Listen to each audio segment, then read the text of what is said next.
ایک تو ان دونوں نے مل کر عابد شیر علی نے اور رانا ثناء اللہ جو آج سے پہلے ہمیشہ ایک دوسرے کے مخالف رہے, مل کر الیکشن لڑا عمران خان کے خلاف, اور شاید 1000-2000 کی لیڈ سے فرق بھی وہاں سے جیتے تھے. تو عمران خان نے ان کو بدترین شکست دی. اب فیصلہ آباد میں ہی, کیونکہ رانا ثناء اللہ صاحب پنجاب کے صدر ہیں, نون لیگ پنجاب کے صدر ہیں, لیکن فیصلہ آباد میں تو سمجھے نا, چاہے پولیس ہے دیگر ہے, وہ تو بالکل انہوں نے ہر چیز پورا حلقہ اپنے انڈر رکھا ہوا ہے. وہاں پر صاحبزادہ حامد رضا کو کہا جا رہا ہے جی تحریک انصاف ٹکٹ دینے جا رہی ہے. صاحبزادہ حامد رضا ایک تو بہت دبنگ ہیں, بہت آپ سمجھیں کہ سخت جملے بولتے ہیں, اور ڈنکے کی چوٹ پر بالکل خوفزدہ نہیں ہوتے. ابھی ان کے خلاف ایک مقدمہ بھی درج ہو گیا ہے بغاوت کا, غداری کا, اداروں کے خلاف بات کرنے کا, تو وہ باز تو آتے نہیں ہیں.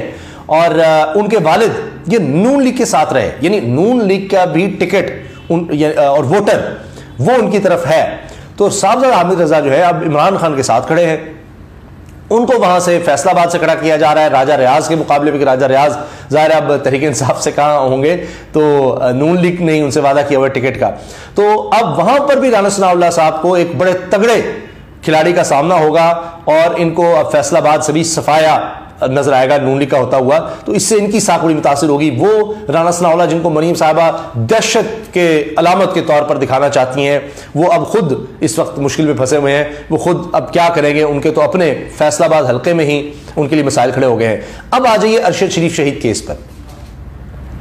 اس کیس میں چیف جسٹس کے ریمارکس دیکھیے, دیگر ججز کے ریمارکس دیکھیے, وہ رانا ثناء اللہ صاحب کے لیے خطرے کی گھنٹی بجا رہے ہیں, گھنٹیاں بجا رہے ہیں. میں آپ کے سامنے چند ریمارکس رکھ رہا ہوں.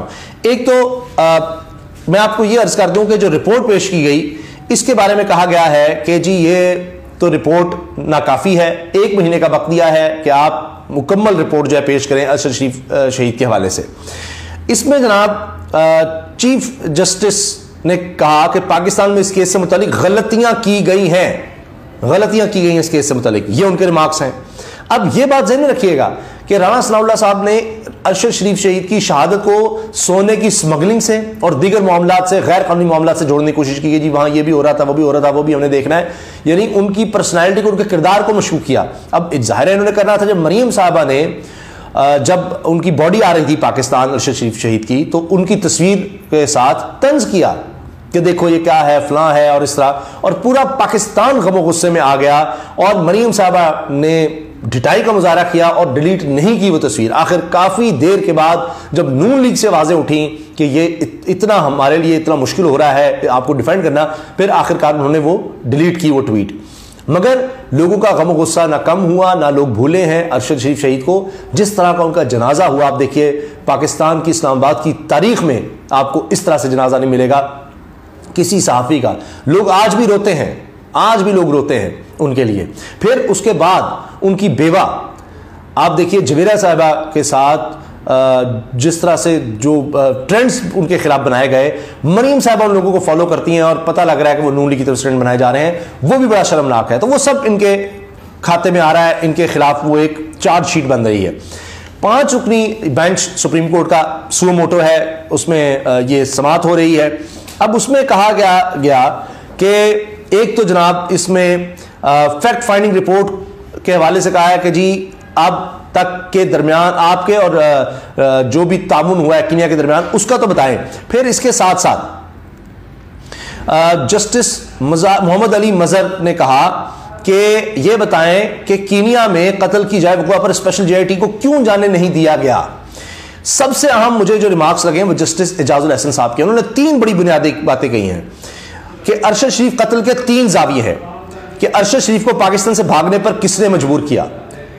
ایک, کیا تحقیقات ہوئی کہ ارشد شریف کے خلاف ملک بھر میں مقدمات کس نے درج کرائے. اب یہ وزیر داخلہ کی ڈیوٹی ہے کہ وہ یہ سب دیکھے. رانا ثناء اللہ ان کے انڈر یہ سارے مقدمات درج ہوتے ہیں, اور ان کے ہوتے ہوئے ارشد شریف کو ملک سے جانا پڑتا ہے, اور پھر رانا ثناء اللہ کیا کیا اس کی توجیہات کرتے ہیں. اب یہ کیوں مقدمے درج کیے گئے, کون لوگ تھے, یہ سب یعنی یہ جتنے ڈپارٹمنٹ ہیں, جتنے محکمے ہیں جو اس سب میں انوالو ہیں, وہ براہ راست رانا ثناء اللہ کے انڈر آتے ہیں. تو رانا ثناء اللہ کو اس میں تفتیش کا سامنا کرنا پڑ سکتا ہے. اب دیکھیے پھر یہ سوال آتا ہے کہ جناب کیا پتہ لگایا گیا کہ ارشد شریف کو ایسا کیا دکھایا گیا کہ وہ ملک سے باہر چلے گئے. پھر جب تمام کڑیاں جڑیں گی تو خود ہی پتہ چل جائے گا کہ ارشد شریف سے جان کون چھڑوانا چاہتا تھا۔ اب یہ تین آپ دیکھ لیجئے بڑے اہم ہیں۔ ایک یہ کہ کس نے ان کو بھاگنے پر مجبور کیا، دوسرا پتہ لگائیں کس نے مقدمہ درج کروائے، اور پھر ان کو ایسا کیا دکھایا گیا کہ وہ ملک سے جانے میں مجبور ہوئے۔ تو یہ رانا ثناء اللہ صاحب کی طرف یہ ساری چیزیں جا رہی ہیں، ان کو یہ سب بتانا پڑے گا، اس کا پتہ کرنا پڑے گا۔ پھر ارشد شریف کے موبائل اور دیگر سامان کہاں ہیں، یہ سوال ریمارکس میں سامنے آیا۔ موبائل اور آئی پیڈ کینیا کی آئی ٹی ڈپارٹمنٹ کے پاس ہیں، جے آئی ٹی نے یہ کہا، سربراہ نے کہا، جبکہ ان کا باقی سامان موصول ہو چکا ہے۔ جسٹس مظاہر نقوی نے کہا کہ کیا جے آئی ٹی کے ارکان کہاں ہیں، جنہوں کا جی 3 ارکان یہاں موجود ہیں۔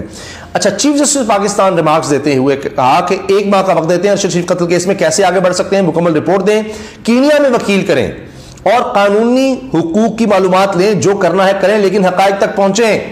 اب یہ جان نہیں چھوٹنے والی، اب رانا ثناء اللہ صاحب کو اس میں بڑا کچھ کرنا پڑے گا۔ اور اب تک یو این کو انوالو کیوں نہیں کیا؟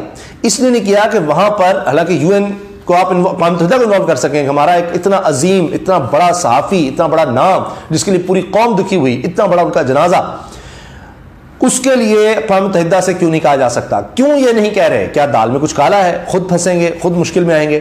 تو جناب یہ صورتحال ہے کہ چاہے وہ شوکت ترین صاحب کے خلاف مقدمہ ہے، چاہے یہ جو ارشد شریف شہید کا معاملہ چل رہا ہے سپریم کورٹ میں، یہ سب، اور پھر تیسرا جو میں نے آپ سے عرض کیا کہ وہاں پر صاحبزادہ حامد رضا کا تحریک انصاف کی ٹکٹ پر سامنے آنا فیصل آباد میں رانا ثناء کے حلقے میں، یہ 3 طرح سے رانا ثناء اللہ صاحب گھر چکے ہیں۔ اپنی رائے کا اظہار کمنٹ سیکشن میں ضرور کیجیے گا۔ اللہ حافظ۔